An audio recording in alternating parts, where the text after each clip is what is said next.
May tanong muna ako no sa mga panelist at sa mga mga fellows natin.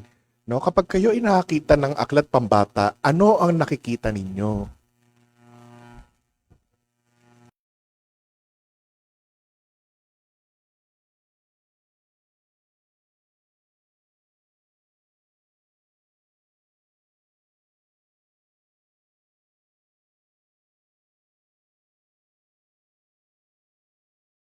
Hindi kabuuan ng aklat, buong aklat, okey. Pressure, parang oral exam. O sige, nakikita ko kung paano binubuo ng bata ang pananaw niya sa mundo. Wow. Miss Universe. Okay, no? Nakikita na agad no ni Elira yung Kasi may paano ba illustrations. binubuo no yung pananaw no ng bata at ng pagkabata. Alpine, ano nakikita mo kapag ah,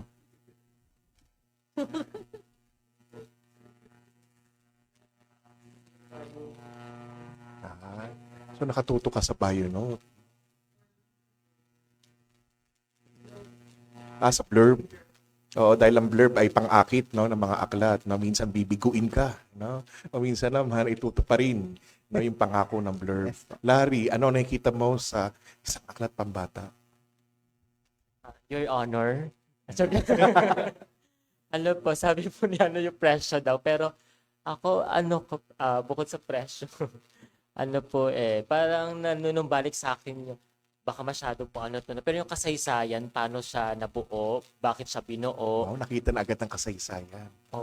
opo, nung background po nung pagkakabuo. Parang halos para din po kay Ma'am Lira. Oh, ang ganda niya no, yung ah, parang Yung backstory, pinagmulan, yung opo. pinagmulan, Parang no, yung pananaw, ang dami. No? Sino pang gustong sumagot? Ma'am Will.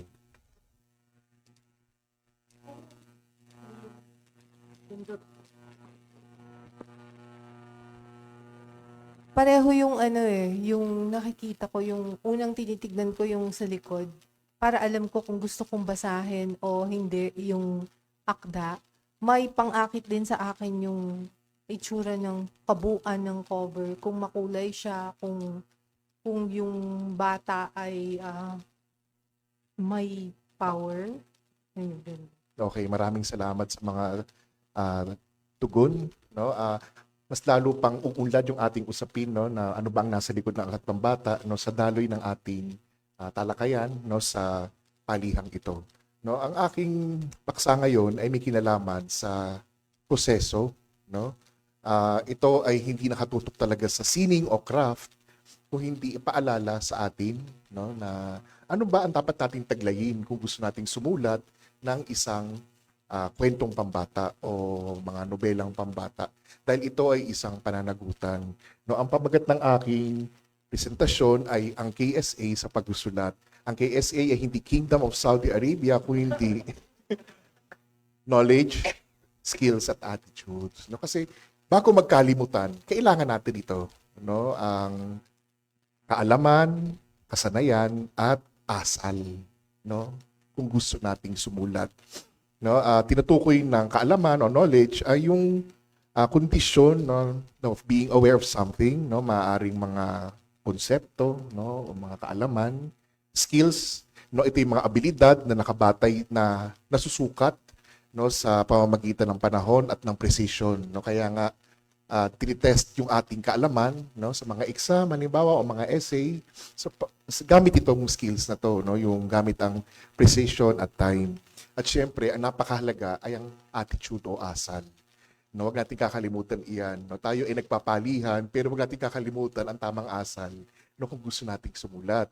No, ito ay maaring tumukoy sa ating mga nararamdaman, sa ating mga emosyon, mga damdamin, mga paniniwala, ating mga pagpapahalaga no, sa mga bagay-bagay. Next slide. Sa kaalaman, no, knowledge, no, ano ba ang dapat nating nalalaman no, bilang isang manunulat? No?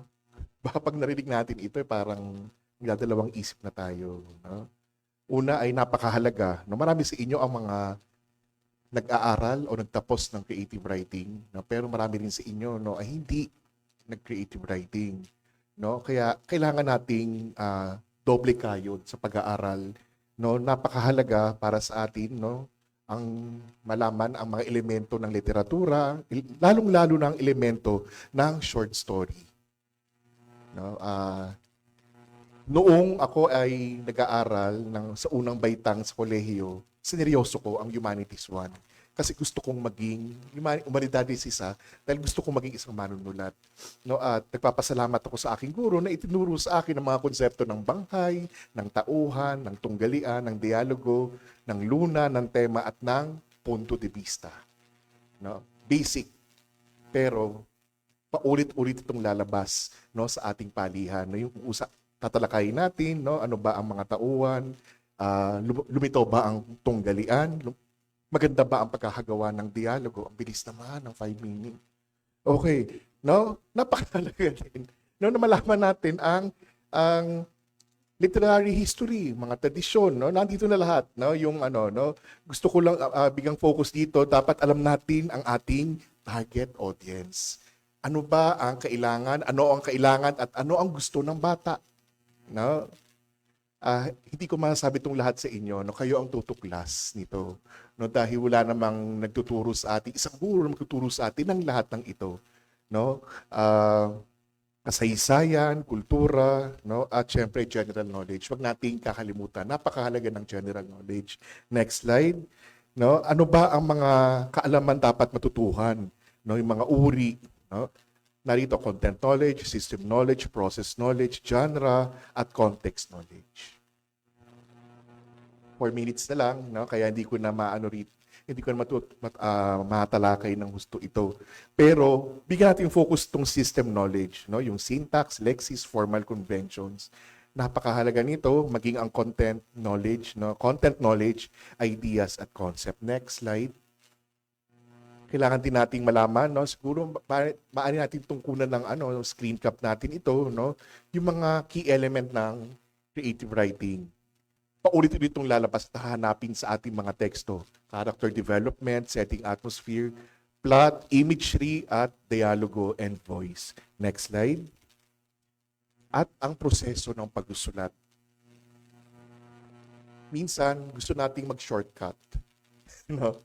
Na pagkasulat, publish agad. Hindi ganon. No? Dapat nating matutuhan na ang pagsusulat ay nagsisimula sa step 1, pre-writing.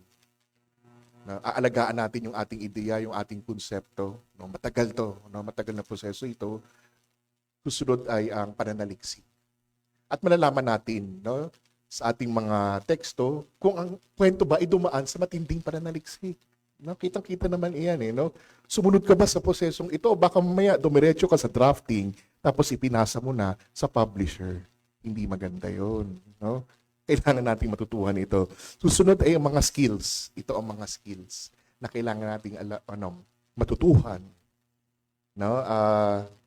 Napakahalaga ng research, no, ng spelling, kahit spelling, editing, proofreading. Napakahalagang maintindihan natin ang mga bata, no, kung paano gagawin kaigaya ang pagkukwento, no, at maging ang pagpili at pagbabasa ng mga aklat. Next slide. No, ang paghahanap ng mga ideya, ang journaling at note-taking, napakahalaga. May mga notebook ba kayo? No? Pitching skills, napakahalaga. No, kailan ko lang itong natutuhan ng pitching skills. No, hindi naman lalapit sa iyo ang publisher para hingan ka ng kwento. No, kailangan mong lumapit sa kanila at ibigay mo ang iyong ideya, no, para malathala ang iyong kwento. Minsan, lalapitan ka ng publisher kapag ikay nanalo, no, ng premyo. Pag-aagawan ka ng publisher.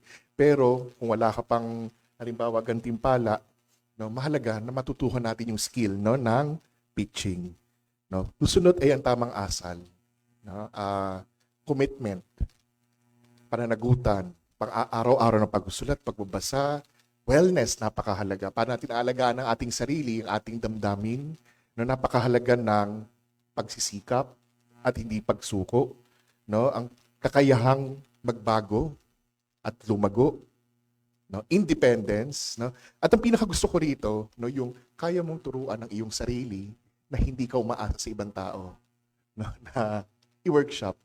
Papalad kayo, may workshop tayo ngayon. Pero sa mga ordinaryong araw na walang fellows, co-fellows, walang panelist, paano mo payayabungin no ang iyong panulat.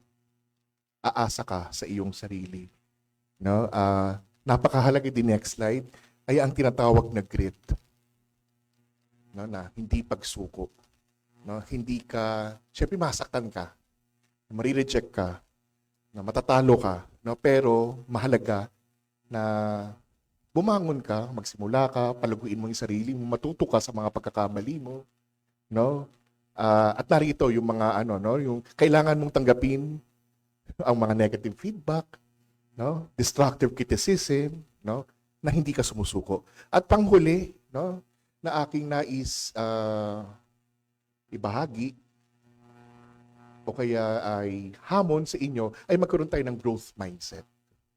No, hindi nakakulong yung ating utak na magaling na ako, ito na ako, na hindi ako magbabago, ayoko nang umalis sa aking comfort zone. No? Kailangan mong hamunin ng iyong sarili. No?